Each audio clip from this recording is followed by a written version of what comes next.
Watch Dogs Legion follows the series' established hack-heavy formula, but the new recruitment system adds a refreshing layer of intrigue underneath your run-of-the-mill missions. From potential new weapons to lovable characters with fascinating backgrounds and recruitment missions, you have nothing to lose and everything to gain by expanding DedSec.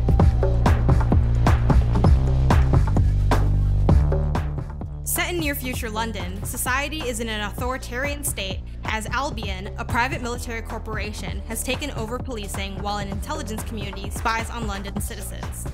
DedSec is fighting back. In keeping with the series' norms, Watch Dogs Legion operates in the extremes of tech gone too far and corporations up to no good. It's what I expect, but as an exaggeration of where society could head, some storylines are more believable and intriguing than others. An Albion security guard making a janky deal to get medicine seems like a natural extension of the current ways governments fail their people, but other situations and characters come off more cartoonishly evil than cleverly dystopian.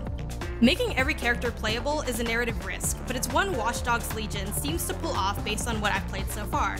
The script differences highlight each character as a unique individual rather than a generic stand-in. From the reserved yet no-nonsense attitude of the old lady I added to my team, to my recently recruited Albion guard, frantically chatting while she drives towards her first mission with DedSec. Am I technically still the driver if this is self-driving? While there are new elements to Watch Dogs Legion, the fundamentals are still present. Take over cameras to redirect power, download data, or attack others.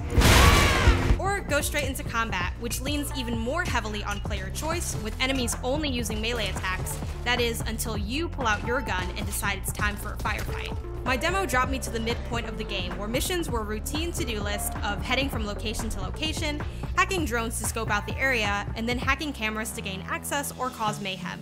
The loop may be familiar, but that doesn't make it any less fun. As usual, I found that causing destruction without getting my hands dirty was far more amusing than doing stealth takedowns of less than intelligent AI. Seeing how many enemies I could kill by stringing hacks to set off carefully timed explosions before I even stepped foot in the building never ceased to satisfy. Fast travel still exists, and some characters even have their own vehicles, often equipped with useful tech, but otherwise there's good old-fashioned carjacking. Driving still feels arcadey, but some vehicles control better than others.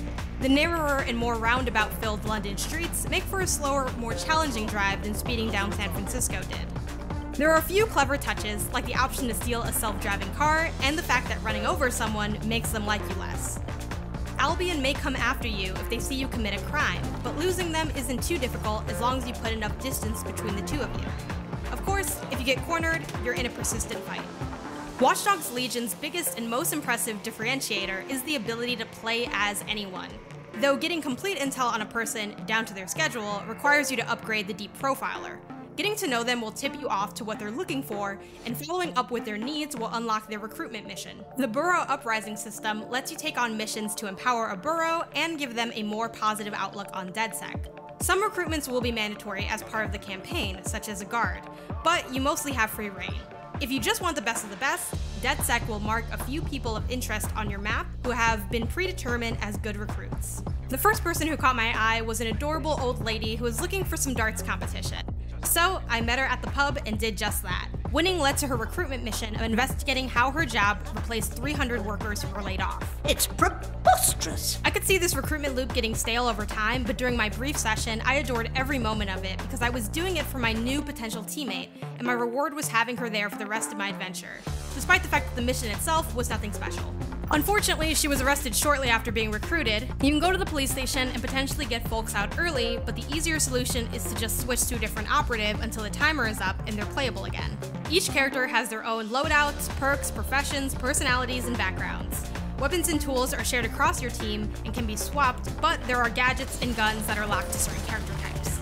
Uniform access allows for certain characters to enter restricted areas more easily. So walking into a construction site as a construction worker meant it'd take longer for enemies to notice I didn't belong. My assassin had a slew of powerful guns at her disposal, while my graffiti artist had a paintball gun and would spray folks in the face after executing a takedown. Even across people from the same profession, there's some level of weapon variation.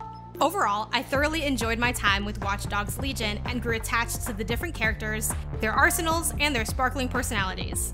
The lack of a primary main character doesn't detract from the story.